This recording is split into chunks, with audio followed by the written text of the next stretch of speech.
ariko mubabara ariko mwana mubabare n'umuri umubabare umubabare mu murete reka tumureka yigendo murete ariko uri ntabwo kubise cyane ku buryo ibibyimba byo mu ndani ndibukubite cyane ku buryo mu nda yiwe ibibyimba bita bizamuka kazajyana umwana twegere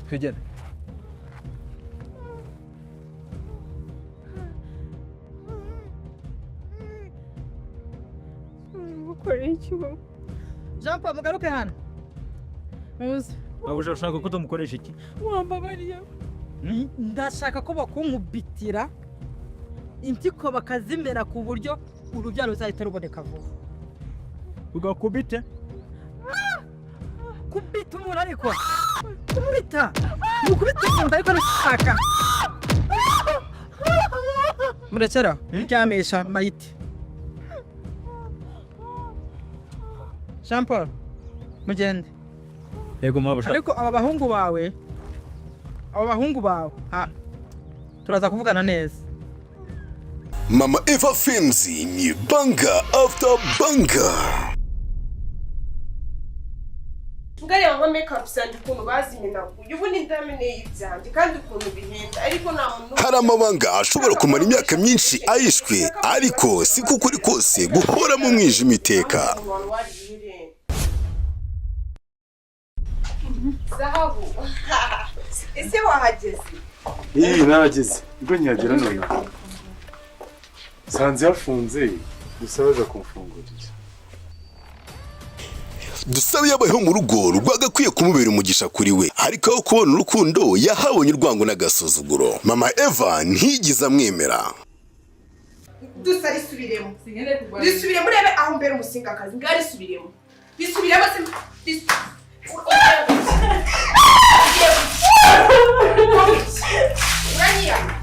Dusabe ni umukobwa w'umugabo Mama Eva.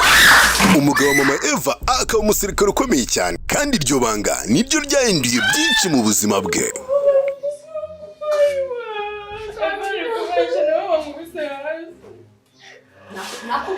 Mu gihe Eva yarwaniraga umutima wa Zahabu gusa hari icyatazi. Turimo tugiye kuruca ngo turukureho. Zahabu yaramaze gukunda undi. Ariko turavuga uti reka tumwihorere. Tufatuye na tumujugunyiyo wenda zagwayo kuko twaba. Eva ni umukobwa mwiza ariko w'inshinzi kandi usuzugura. Bazango byagenze. Nyene mbarira byagenze bite.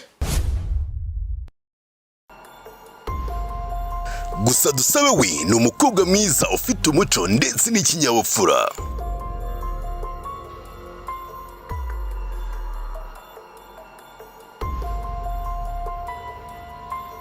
Hagati ya Zahabu na Dusabe urukundo rutangiye kuvuka, urwango rutangiye kwiyongera ndetse n'amabanga atangiye gusohoka. Ese Eva azabasha kwakira ko Zahabu atakiri uwe cyangwa ese bizagenda gute? Urukundo rwa Zahabu na Dusabe ruzarokoka? Ese Mama Eva azemera kwakira ukuri? Filimi ni Yari Wowe series izagisha kuri Mama Eva Films. Ukore subscribe itazagucika.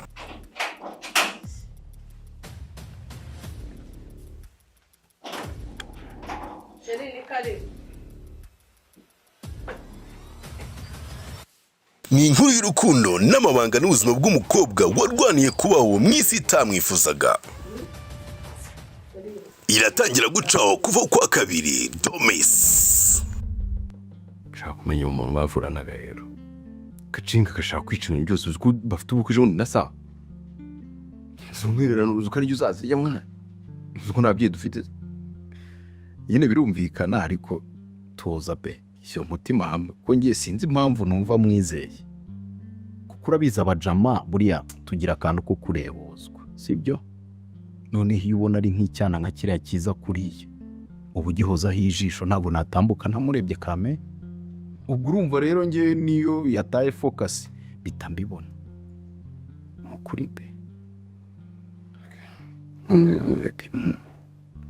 Gwinga sa yo mochongera wasucikina imba byose ari bizi n'akazi urebe nawe igerimo mbara mu bari kuvugana ushaka igituma magana mirangiro n'imbere gucamo usanga iri gucamo uzagitumye akatangira turi kuvugana yes sibyo mba ngomba gucungira hafi mwana ni sister kandi abiyogiye bana nk'aba ngaba bakiba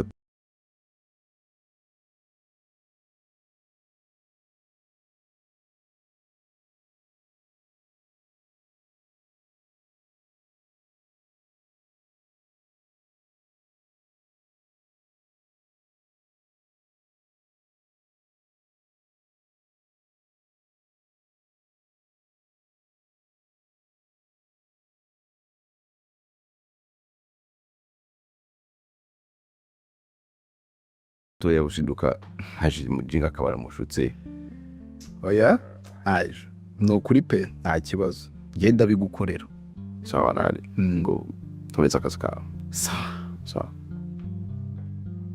reka kumbona ute egera babuza se kuvukana ndabibabuzanye sinjye babibabujije imyaka yose ishize ndabona ari na kera so kuva iki gihe cyose bataziranye kugeza 2026 bataziranye that means ko n'ubundi hari ikintu nakora ahubwo niwe ugiye kumfasha ku kintu ngiye gukora nk'ibisanzwe nyine sheri clack it uya wise usiguri uko ibintu wabigize brag hano noneho ndagufasha iki ko nawe ngora nakubwiye ngo akaboko kanjye k'iburyo ndi guseka kubera ko hari ntacyo nawe